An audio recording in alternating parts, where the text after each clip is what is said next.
Okey, Assalamualaikum dan selamat petang kepada semua pelajar lah yang berada di rumah. Saya harap semua pelajar yang berada di rumah sentiasa sihat dan dijauhkan daripada COVID-19. Jadi macam untuk hari ini saya macam biasalah untuk kelas DM 2118 bagi subjek kawalan kualiti dalam kimpalan. Jadi untuk topik kali ini saya terus masuk dalam bab 2 dan saya akan sambung lagi lah dengan topik minggu lepas, iaitu jenis-jenis kecacatan yang ada di dalam kimpalan.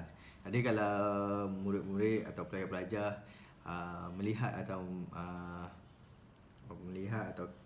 menjawab soalan yang saya bagi sebelum ni, maksudnya pelajar tahulah topik-topik sebelum ni, dan saya dah pun menyimak semua markah dan Alhamdulillah saya berpuas hatilah dengan komitmen yang diberikan oleh pelajar-pelajar semua. Okey, seterusnya untuk hari ini saya akan teruskan lagi dengan topik 2, iaitu jenis-jenis kecacatan yang ada di dalam kimpalan. Okey, ini adalah contoh jenis-jenis kecacatan dalam kimpalan. Sebenarnya banyak lagi lah jenis-jenis kecacatan yang kita boleh nampak dalam kimpalan. Tapi yang ni adalah yang mengikut dalam silibus sahaja yang kita perlu ambil tahulah. Iaitu macam minggu lepas saya dah cerita. Yang pertama ialah kumai berlebihan atau dipanggil overfill. Yang kedua ialah potong bawah, dekat. Ini paling famous yang selalu kita guna. Yang ketiga, yang seterusnya ialah tinda lampau ataupun overlap. Dan seterusnya ialah ketidaksejajaran. Maksud ketidaksejajaran ni kita punya kumai tu tak seragam lah, saya ingat. Dan kurang leburan dan seterusnya kurang pengisian, underfill, dan penusukan lampau, panggil sesai penetrate. Okey, pertama sekali kita pergi dulu apa yang dimasukkan dengan kumai berlebihan atau juga dipanggil sebagai overfill. Okey. Okey, ini adalah contoh raja logam kimpal kumai berlebihan lah yang student boleh nampak. Pelajar-pelajar boleh nampak ialah logam kimpal berlebihan yang di mana panjang ataupun tebal kumai yang kita hasilkan tu melebihi ketebalan logam yang kita sepatutnya welding. Contohnya mungkin logam tu ketebalan dalam 3mm tapi kita melebihkan lebih kurang 4mm. Itu maksud dia kumai yang kita hasilkan kimpalan tu berlebihan. Okey. Istilah yang kita selalu guna ialah digunakan secara meluas dalam spesifikasi lah, iaitu dalam saya pernah cerita sebelum ni dalam piawaian, iaitu dalam ASME dan AWS, tetapi tidak digunakan di Eropah lah. Sebabnya kumai berlebihan selalunya kalau kita Eropah, dia lagi suka kumai yang berlebihan sebab dia menyebabkan cantuman besi tu lagi kuat. Okey, selalunya punca-punca berlakunya overfill atau kumai berlebihan ni ialah ketidaksempurnaan daripada bentuk apabila logam kimpalan berlebihan yang di mana dia ditambah oleh kepada sambungan lain. Maksudnya sambungan kimpalan kita tu kita tambah lagi kumai kita tu supaya dia nampak berlebihan. Mungkin kita buat macam panggil longkang dulu untuk kita punya plate tu, dan kita dah kumai dah yang nombor 1 tu. Patutnya yang kumai first tu kita pakai rod yang kecil saja, tapi kita pakai sama label yang untuk elektrod yang kedua punya. Okey. Yang biasanya hasil daripada teknik mengimpal yang lemah untuk proses manual, tetapi mungkin juga ia boleh disebabkan oleh pemilihan parameter apabila proses mekanikal digunakan. Okey, selalunya keadaan ini berlaku jika terlalu banyak logam pengisian untuk sesuatu kelajuan masa kita mengimpal yang digunakan.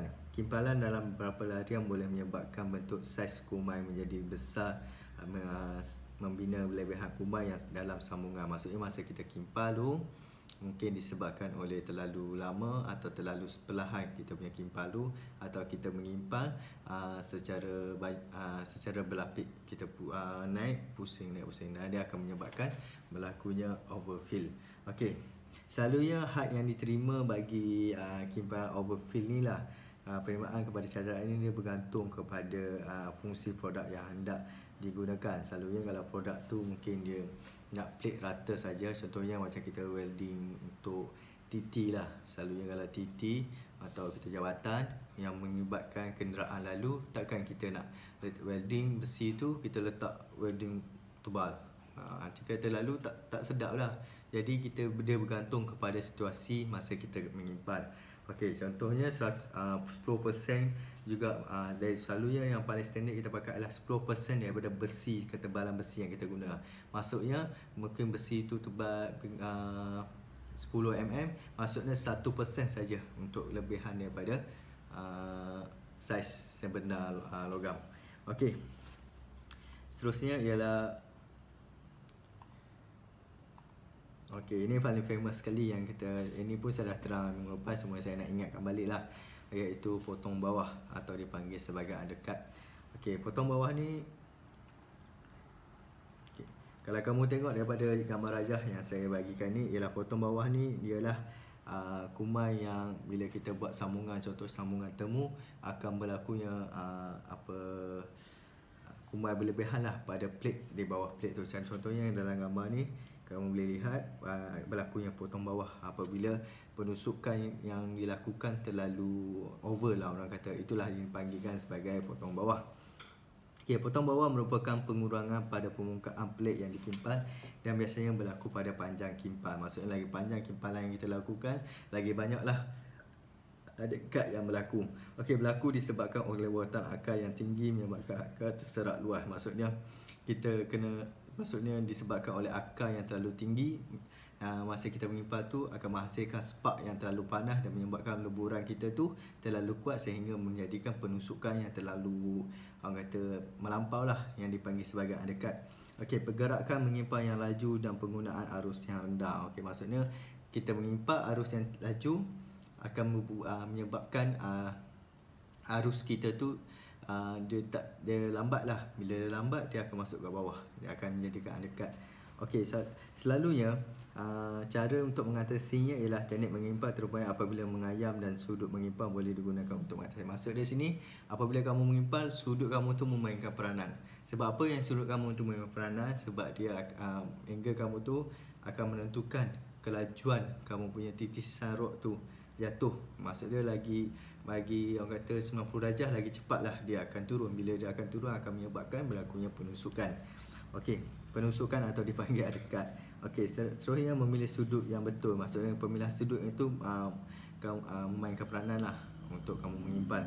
Seterusnya adalah arus kimpalan yang tinggi juga menyebabkan potongan bawah. So pemilihan arus tu penting jugalah dalam kimpalan untuk kamu mendapat tidak berlakunya undercut.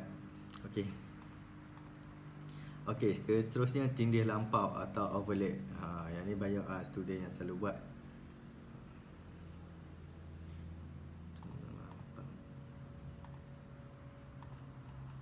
Okey. Overlap ini adalah overlap ni ialah satu ketidaksempurnaan lah pada kaki atau punca kimpalan yang disebabkan oleh logam yang mengalir ke permukaan logam induk tanpa bergabung. Okey, ia boleh berlaku di kedua-dua sambungan, sama ada kamu nak buat sambungan T atau sambungan temu. Dua-dua akan berlakunya lah overlap ni. Okey.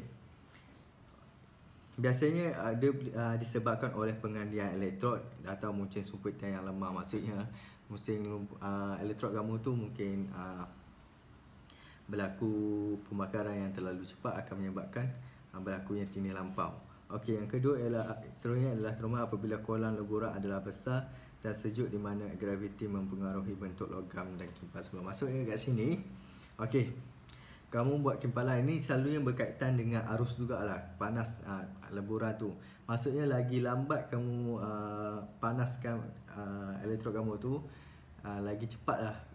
Bukan lagi panas, maksud dia arus yang kamu guna tu terlalu lemah. Apabila terlalu lemah, dia lambat mengayam. Bila dia lambat mengayam, akan berlakunya penyujupan yang cepat. Bila berlakunya penyujupan cepat, dia akan jadi kumai itu akan jadi timbul lah, akan berlakunya overlap atau cold lapping. Okey. Seterusnya oksida melekat pada permukaan logam yang boleh menghalang enakan logam kimpal pada logam induk menyebabkan ketidakmudahan tindih lampau. Okey, ini adalah tindih lampau. Okey, seterusnya ialah ketidaksejajaran liner. Ketidaksejajaran liner ni maksud dia Contoh kalau kita buat sambungan temu, okey, kalau studio boleh tengok kat dekat gambar raja yang saya bagi ni. Okey, mungkin kamu buat sambungan temu, kamu akan buat sebelum kamu mengimpal, kamu akan buat kimpal paku. Okey, bila kamu buat kimpal paku, kamu kimpal antara hujung dan hujung. Bila kamu kimpal hujung dan hujung, masa kamu mengimpal nanti, bila kamu nak buat sambungan temu, kamu mengimpal daripada sini, yang sini akan tercongkek naik. Itulah berlaku ya. Itulah yang dimaksudkan dengan tidak sejajaran liner, berlakunya perubahan pada klik. Okey, ketidaksempurnaan ini berkait sisi atau lencongan daripada kedudukan atau sejarah sambungan yang betul. Maksudnya kita dah get dah, kita dah buat betul lah kimpalan kita tu, kita dah kimpal paku dekat sini dengan hujung ni. Tapi bila kita mengimpal, automatik dia akan naik. Itulah cara yang kita nak kena buat ialah mungkin disebab yang pertama punca daripada penjajaran komponen yang lemah sebelum mengimpal. Okey, yang kedua ialah juga perubahan kepelbagaian dalam bentuk dan ketebalan komponen. Maksudnya komponen yang kita guna tu mungkin sebelah lain material lain, sebelah lagi material lain akan menyebabkan berlakunya ketidaksejajaran liner. Okey, yang kedua kimpal paku yang pecah. Yang ni saya sebut dia masa kamu mengimpal tu kat sini kimpal paku. Kat sini pun kimpal paku, tiba-tiba kamu mengimpal, dia terlalu panas, dia tarik kamu punya plate tu, dia akan pecah. Semasa kerja kimpal boleh menyebabkan komponen untuk bergerak secara relatif dan satu sama lain menjadi punca kepada ketidaksejajaran. Okey, yang seterusnya adalah penerimaan kecacatan ini adalah berkaitan dengan fungsi reka bentuk struktur atau pipe sama ada dari segi keupayaan dan pengambilan bahan seluruh jajaran atau untuk kerja menghalang aliran cecair. Maksud dia kat sini mungkin disebabkan ada cecair yang berlainan akan mempengaruhilah kesejajaran plate kamu tu. Okey. Okey, seterusnya adalah kurang leburan. Yang ni famous lah, kurang leburan ni. Mungkin kita nak cepat, berlaku ialah kumai kita tu bila kita buat sambungan temu tak memenuhi ke semua permukaan kita tu. Okey. Okey, keadaan cacat ini mungkin berterusan atau terputus-putus beralur pada permukaan kimpal atau sepanjang larian kerana logam kimpal tidak mencukupi dan tidak melebur di sisi bahan atas. Macam saya cakap tadi, bila kita laju, dia tak akan mengisilah kita punya longkang untuk kimpalan tu. Okey, seterusnya adalah masalah ini timbul apabila terdapat logam pengisi yang tidak mencukupi, yang mana arus atau suapan logam yang terlalu rendah atau kelajuan pergerakan elektrod yang terlalu tinggi. Maksud saya tadi, bila elektrod kita terlalu panas, dia menyebabkan kumai yang kita potong tu akan menyebabkan cairan tu cepat. Bila cairan cepat tu, dia punya kumai tu dia akan cepat panas dan dia tak mengembang lah. Macam tadi yang saya cakap ni, kalau overlap tu dia bila sejuk, bila dia sejuk dia naik cepat. Kalau dia terlalu panas, dia akan mendap ke bawah, dia akan turun. Sebab itulah berlakunya kurang leburan. Okey, mana satu lagi ialah suapan yang terlalu rendah atau kelajuan pergerakan. Maksudnya kita kena kawal kita punya pergerakan elektrod semasa kita mengimpal. Okey, hasil adalah ketebalan hasil kimpal menjadi kurang daripada apa yang dinyatakan dalam reka bentuk dan ini boleh membawa kepada kegagalan.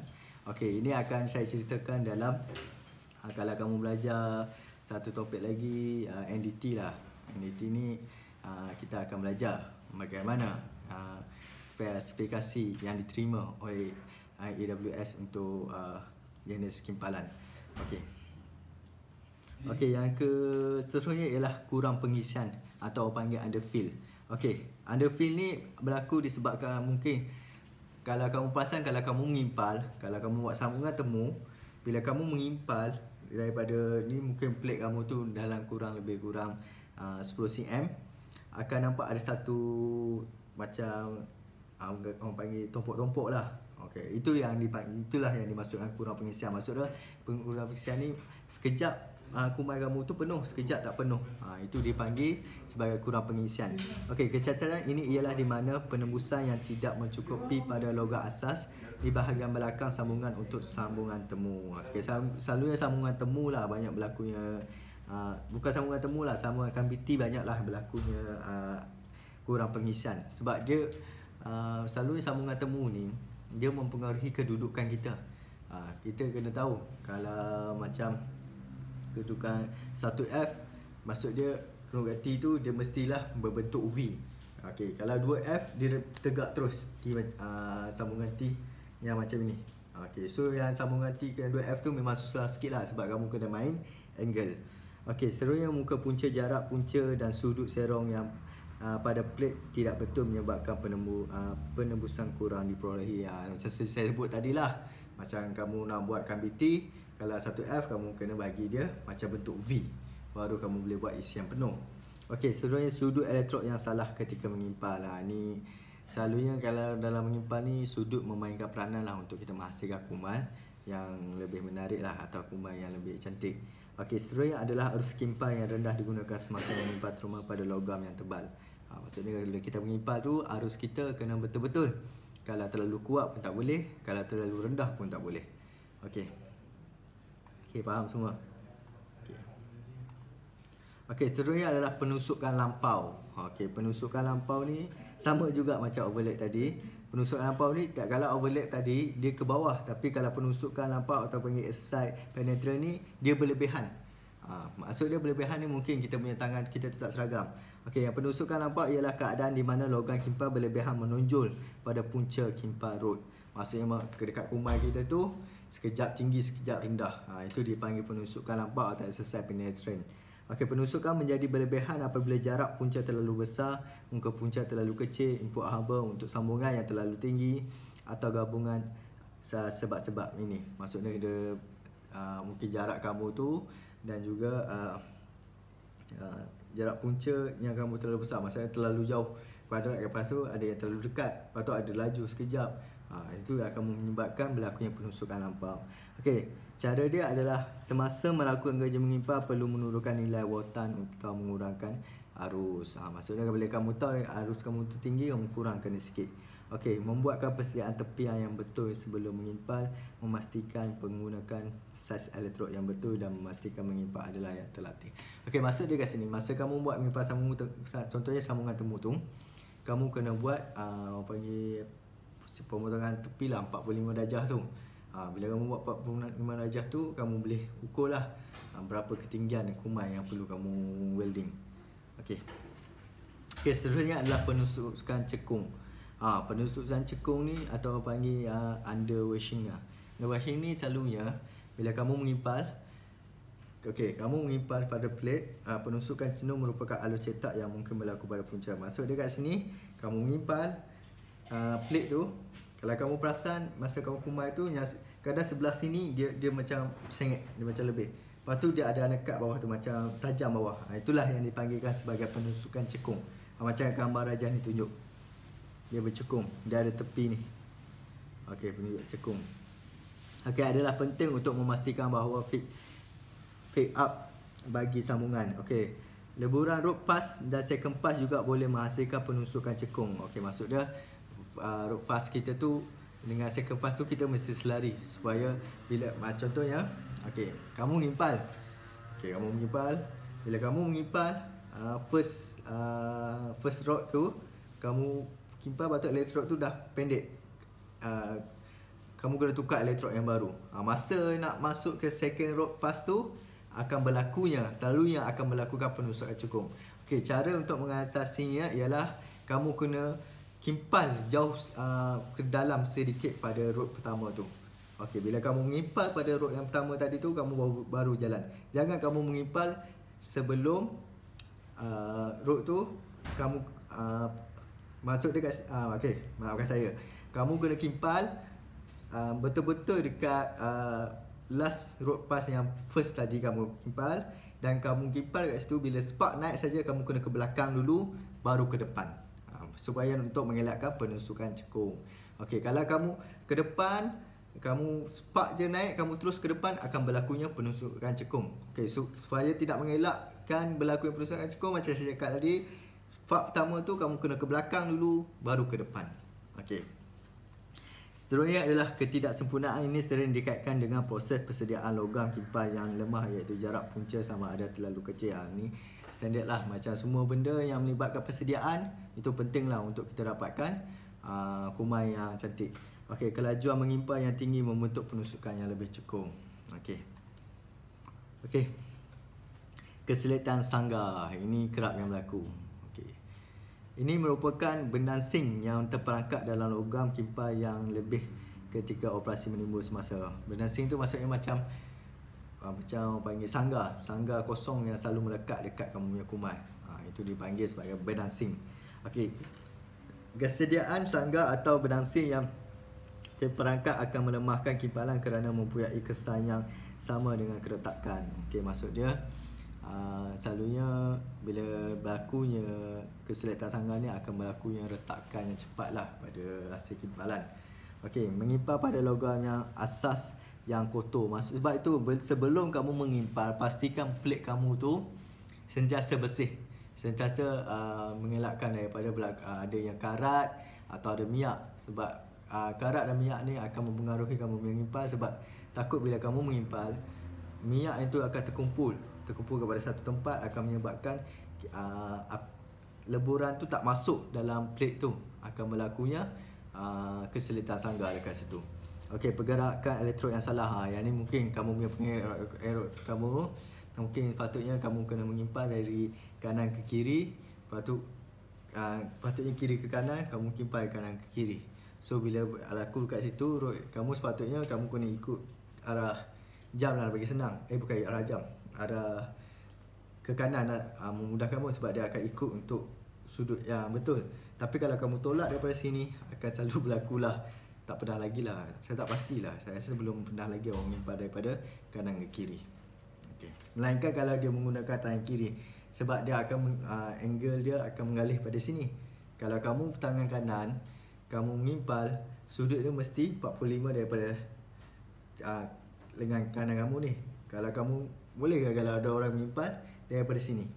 Tak ada, susah lah bagi orang nak mengimpal pada sini. Dia akan berlakunya sangga lah kalau kamu menolak daripada sudut selain daripada 45. Okey, yang menggunakan arus yang rendah, yang ni standard lah. Semua benda yang menyebabkan berlaku kecacatan ni sebabkan arus yang belum mahir lah.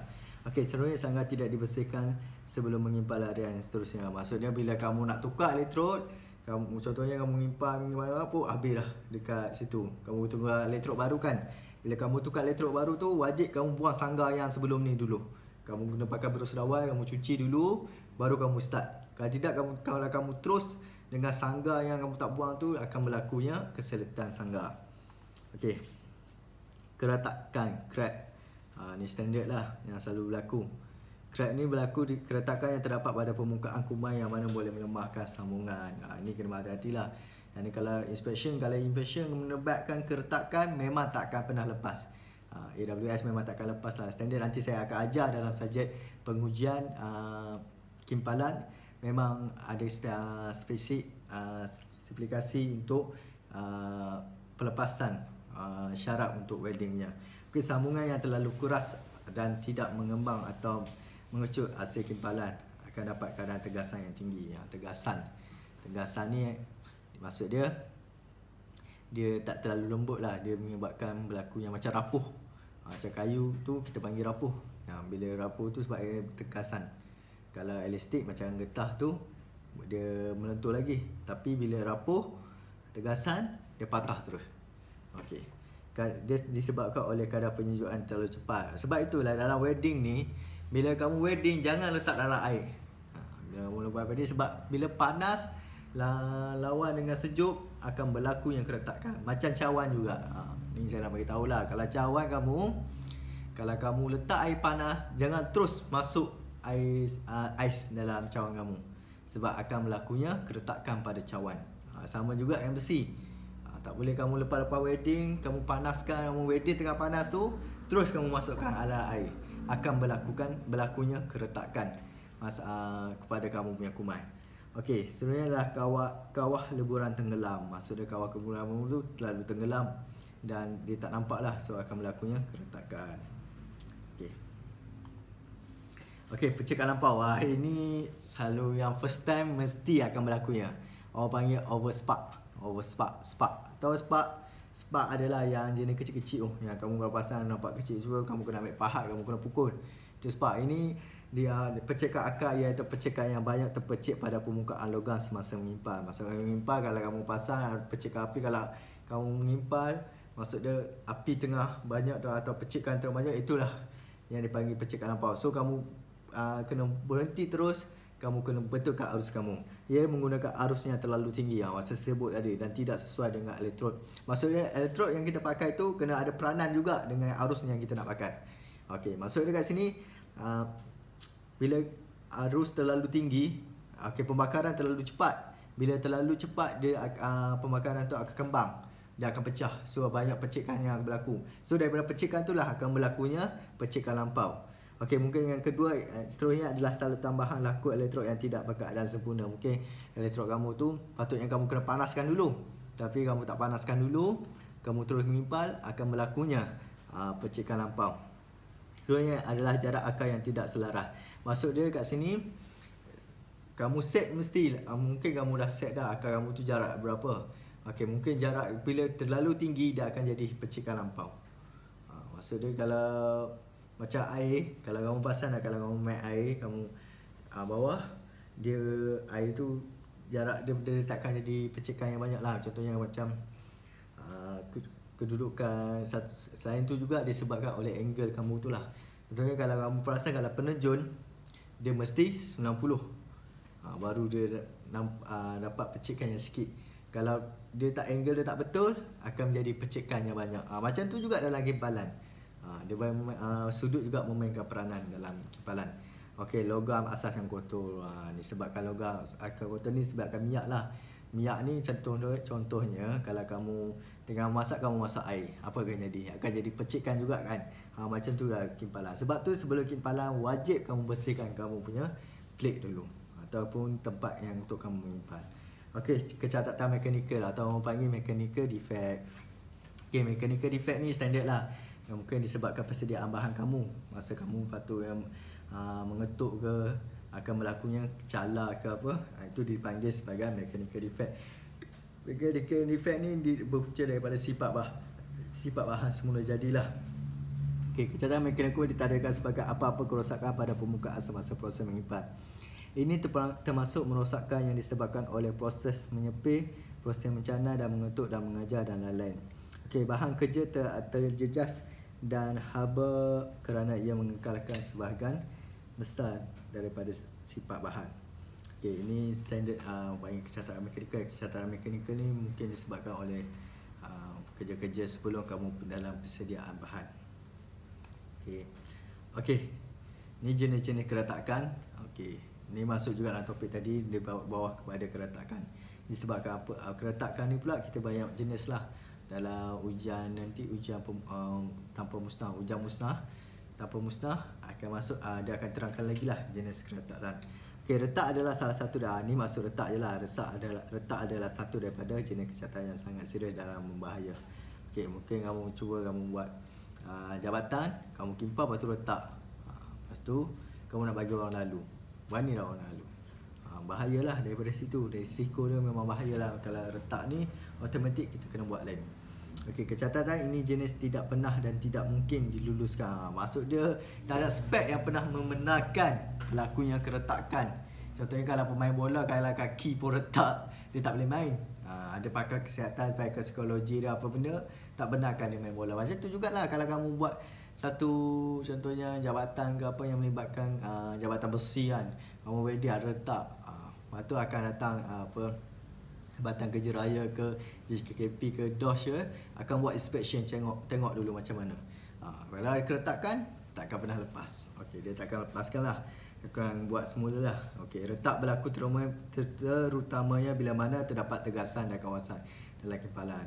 Okey, retak boleh berlaku secara semanjang atau melintang. Maksud dia semenanjang macam sepanjang kimpalan lah. So kimpalan daripada sini, okey, sepanjang kamu menyimpan sini. Ataupun melintang. Melintang maksud dia ke sini. Kamu menyimpan ke sini kan, so melintang ke sini. Dia sama ada itu. Kalau nampak je retak. Okey, azalnya retak boleh berlaku sekiranya teknik menyimpan yang digunakan adalah tidak betul dan sesuatu keadaan kimpan dalam bahan. Maksud dia kat sini, kamu kimpal, cara kamu sudut ke, cara kamu jarak antara hujung elektrod dengan plate kamu tidak betul, dan juga disebabkan oleh bahan yang kamu guna tu pun tidak betul.